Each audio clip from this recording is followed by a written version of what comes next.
Razor is not the strongest hitter, but they do have Syndrome and Seal, so I guess it could work. I mean, with amplified damage, Roshan is always a possibility. So I would say that it's okay. I mean, it's very doable. It's actually pretty smart because they know that they can't take a fight because VP is going to be on the back foot, knowing that Ravage is offline. Instead, they'll just move into the pit and take Roshan, and VP just may not have the tools to contest, but this is as fortunate as it gets here. G's got an invis room, but yeah, he's too late to this. No second Aegis steal this time. No. Maybe later. For you guys just tuning in, this is the Nanyang Championships EU qualifier loser bracket. So loser goes home at the end of this BO3. So will it be 2-0? Will it be 2-1? We'll see. And Razor gets glimpsed away. Aloha Dance getting caught out. He will have a coconut gone his way, but Syndrome immediately gets silenced, so he's losing quite a bit of health there to that Thunder Strike. Here comes the doggies. Oh no, he's gonna get caught out. He's turning onto that heel, but he's getting munched down. Will he drop? He will drop. Aloha Dance sets the dogs on Syndrome, and well, I guess we have the answer to that question. Who let the dogs out? Aloha did. Yoku spits in Quickfist's face. The rock there. He's actually picked up a blink dagger on his side, so they could turn this around if they wanted to. Yeah, there's Ravage as well. That's something else. So we'll have to see. No Diggity in danger zone right now. They might just blow the Ravage on a quick for kill. His shield is down after all. Fear comes in with his ultimate. Potentially just remove one hero, turn him into a creep. So VP has an observer ward deep inside the jungle. They see Kezu farming up this, and they could be going for it. The dream call should be committed. Now they doom him right up. And with that orb as well, Kezu will not be getting out of there alive. They do get a quick and easy kill there. G already on a killing spree. Picking up a Veil of Discord. Something very popular among mid laners nowadays as well. Aloha Dance getting a little bit of sapping action here from Yara, but nothing too much to worry about. Top tower is under attack. I really feel like VP did their homework for that last team fight, having the vision behind, close to the tier 1 tower inside the jungle. They knew when Diggity would be prepping for a team fight or when they'd be prepping for the initiations with the Earthsplit. And a glimpse, they throw out the cask. I'm not sure that will get for it, but FNG and Aloha Dance sharing that coconut. And yeah, no kills so far, but they do drop a sentry ward. See the pesky wolves. Syndrome getting body blocked up. G for a push on it, and now they glimpse back Syndrome. No, poor Syndrome. They do get the rocks though. Jeets gonna be coming in there with that silence as well as that Ravage follow-up. Yepzor silence stuff has to pop that magnetize. He will get it on GG. Amplified up. That fairy dragon not gonna last for too long. Burns up in her spirits. Magnetize ultimate, and Aloha Dance gets himself clapped up. Aloha Dance 522 movement speed, but you have no armor. Wolves need no armor.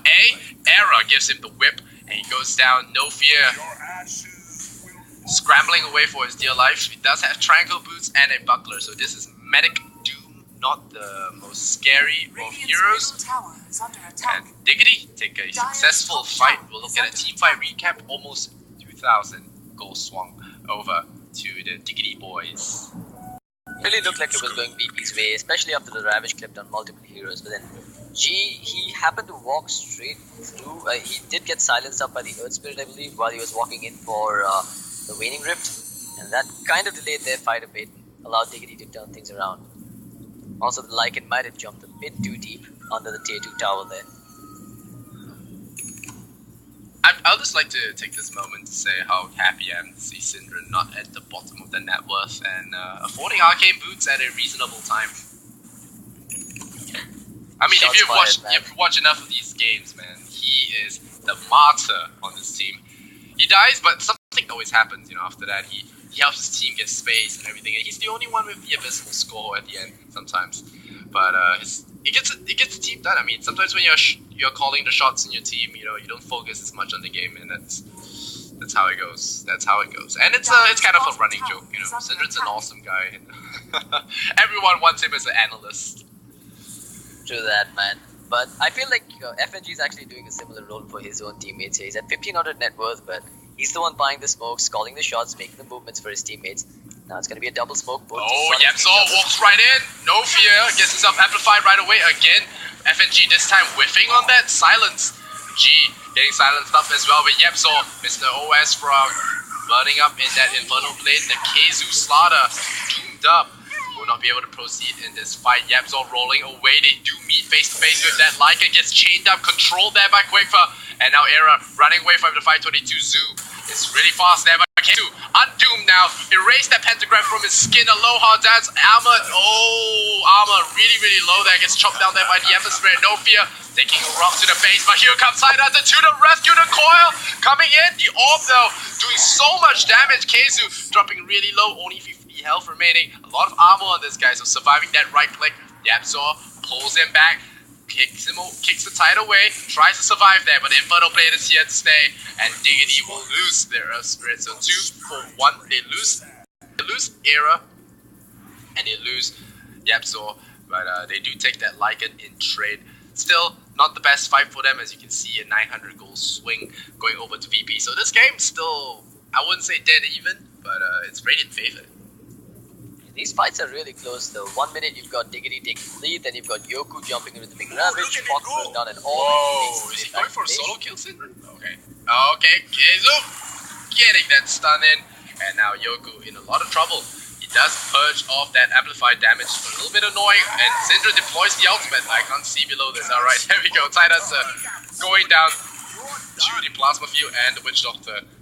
So Syndra gets another kill on the board. Another 80 seconds without the Ravage for the Tidehunter and 30 seconds without the Tide himself. This should be a tier 1 tower taken down by no Diggity, but we're already seeing pings coming out from VP. They know they can't contest this, instead they'll try and get a trade, force some rotations back towards the top lane.